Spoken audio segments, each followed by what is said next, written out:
student, this is your general science book. Please open your chapter number 8. Chapter number 8 में जो आज सवाल हमने देखना है, describe at least 3 renewable source of energy. आपने 3 रिन्यूएबल सोर्स ऑफ एनर्जी बताने हैं। रिन्यूएबल का मतलब होता है रवायती, कि आपने कोई से 3 रवायती तरीके बताने हैं एनर्जी के, कि किन किन तरीक़ों से हमें एनर्जी जो है वो हासिल होती है। तो अब इधर आ जाए, रिन्यूएबल एनर्जी सोर्सेस के कौन कौन से तरीके हैं, रिन्यूएबल रवायती तरीके हैं जिनसे हमें एनर्जी हासिल होती है। तो यहाँ पर आप देखें, renewable source of energy include would. Renewable source of energy जो है वो इंक्लूड होती है किसमें, वुड में, वाटर में, विंड में, एनिमल वेस्ट में, सनलाइट में एंड टाइड्स ऑफ सीज। ये लाइन हमने इधर से लेनी है क्वेश्चन नंबर 3 में।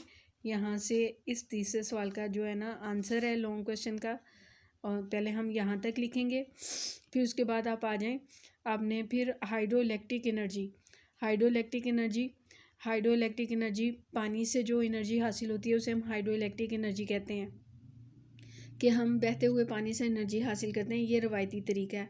The kinetic energy of the flowing water is transformed into electrical energy, कि जो काइनेटिक एनर्जी है फ्लोइंग वाटर में मौजूद होती है, बहते हुए पानी में जो काइनेटिक एनर्जी होती है, हरकी तवानाई मौजूद होती है, इसे हम इलेक्ट्रिकल एनर्जी में तब्दील करते हैं।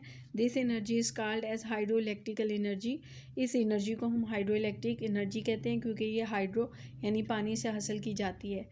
डैम्स आर बिल्ट, यहाँ पर डैम्स तामीर किए जाते हैं टू ऑब्टेन दिस एनर्जी, इस एनर्जी को हासिल करने के लिए। फिर उसके बाद the water required for producing hydro electric energy is available free of cost. पानी जो है वो हमें फ्री ऑफ कॉस्ट में मुहैया होता है, जिससे कि हम हाइड्रो इलेक्ट्रिक पावर पैदा करते हैं। Hydel power stations do not add pollution to atmosphere. इसका ये भी फ़ायदा हो जाता है कि जो पानी से बिजली हासिल की जाती है ये माहौल में किसी भी किस्म की आलूदगी पैदा नहीं कर सकती। फिर उसके बाद दूसरा जो रिन्यूएबल सोर्स ऑफ एनर्जी है, यानी रवायती तरीका कि हम किस तरीके से एनर्जी हासिल कर सकते हैं, तो दूसरा तरीका है विंड एनर्जी, यानी हवा से एनर्जी हासिल करना। Wind has kinetic energy in it.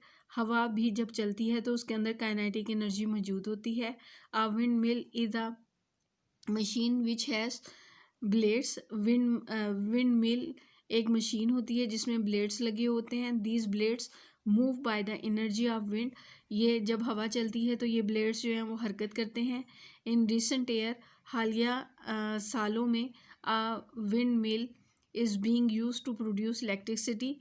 हालिया सालों में जो है विंड मिल को इलेक्ट्रिसिटी पैदा करने के लिए इस्तेमाल किया जाता है।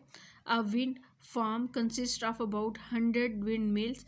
जो विंड फार्म बनता है उसमें तकरीबन 100 विंड मिल्स जो हैं वो लगी हुई होती हैं। Is use to generate electricity in greater amount, और ये ग्रेटर अमाउंट में इलेक्ट्रिसिटी प्रोड्यूस करती हैं। Wind energy is available without any cost. ये भी हमें विदाउट एनी कास्ट मिलती है। Wind energy does not cause any pollution. इससे भी कोई पोल्यूशन नहीं फैलती। ये डायग्राम में आप देख सकते हैं कि ये विंड मिल्स लगे हुए हैं, तकरीबन 100 विंड मिल्स होंगे तो एक विंड फार्म बनेगा, और ये इसके ब्लेड्स हैं। जैसे हवा चलती है तो ये ब्लेड्स मूव करते हैं पंखे की तरह, और फिर जो है वो इलेक्ट्रिसिटी प्रोड्यूस होती है। तीसरा जो तरीका है वो है बायोगैस का। Biogas is a mixture of gases. Biogas mixture of gases होती हैं। These gases are formed by the decay of the animal waste and water. ये एनिमल वेस्ट यानी जानवर का जो फुसला होता है उससे और पानी के मिलाप से बनती है। A biogas plant is use to produce this gas. Biogas plants जो है वो इस गैस के लिए इस्तेमाल किया जाता है, इसको पैदा करने के लिए इस्तेमाल किया जाता है। Biogas can be used as a fuel in home. Biogas को फ्यूल के तौर पर घरों में इस्तेमाल किया जा सकता है। We can use the remaining material as a fertiliser, और जो बाकी मवाद बच जाता है उसे हम फर्टिलाइज़र के तौर पर इस्तेमाल कर सकते हैं। The plant for biogas is also called गोबर गैस प्लांट। जो प्लांट इस चीज़ के लिए लगाया जाता है या इस्तेमाल किया जाता है उसे गोबर गैस प्लांट कहते हैं। Biogas is a cheaper than any other fuel. किसी दूसरे फ्यूल के मुकाबले में ये बहुत ज़्यादा सस्ता होता है। It produce the less pollution as compare to the coal and petroleum और कोल से जो बिजली पैदा की जाती है उसके मुकाबले में ये कम पोल्यूशन फैलाता है, कम आलूदगी इससे होती है। अब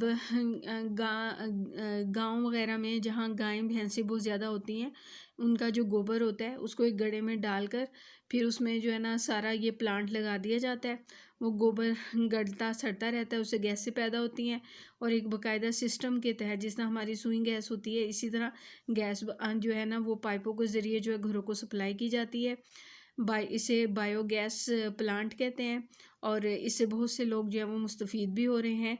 जहाँ हम दूसरी गैस नहीं पहुँचा सकते वहाँ पर ये वाली गैस जो है काम सर अंजाम देती है। फिर उसके बाद जो नेक्स्ट तरीका है हमारा सोलर एनर्जी का है। Solar energy, the sun is the ultimate source of the energy on earth. सूरज जो है वो हमारे अल्टीमेट एनर्जी का ज़रिया है ज़मीन पर। The energy coming from the sun is called solar energy. Solar energy can be changed into electrical with the help of the solar cell. ये सामने solar cells हैं, इनसे जो है बिजली जो है वो इलेक्ट्रिकल एनर्जी में चेंज की जा रही है। Solar energy can be an effective renewable energy source in our country. हमारे मुल्क में ये बेहतरीन सोर्स है एनर्जी का। Solar energy comes on earth free of cost. ये भी ज़मीन में फ्री ऑफ कॉस्ट आती है। This energy is also pollution free, ये भी पोल्यूशन फ्री है। There is a lot of solar energy coming on earth, और ज़मीन पर बहुत ज़्यादा सोलर एनर्जी जो है वो आती है। फिर इसके बाद अगला जो है वो है टाइडल एनर्जी, लहरों से पैदा होने वाली energy. The wind when blow over the source of the seas, जब हवा जो है चलती है समुंदर की सतह पर, जब हवा चलती है, कास्ट टाइड्स इन इट, तो इसमें लहरें पैदा होती हैं। In some countries this tides are use to make electricity. बहुत से ममालिक में इन लहरों को इस्तेमाल करते हुए जो है वो बिजली पैदा की जाती है। Energy from sea tides is also free of cost, ये भी फ्री ऑफ कॉस्ट है। This energy does not cause any type of pollution, इससे किसी भी किस्म की आलूदगी नहीं होती। तो ये सारे हमने रिन्यूएबल सोर्सेज ऑफ एनर्जी देखे हैं। आपने अब इसमें से जो आपको 3 आसान लगें आप वो कर लें ना। ये पहली लाइन तो आप लाजमी लिखेंगे, फिर उसके बाद जो है हाइड्रो, जो भी आपने जितने भी ये हैं इनमें से आपने 3 चूज़ करने हैं और इन 3 को आपने कंप्लीट लिखना है। ओके, अल्लाह हाफिज़।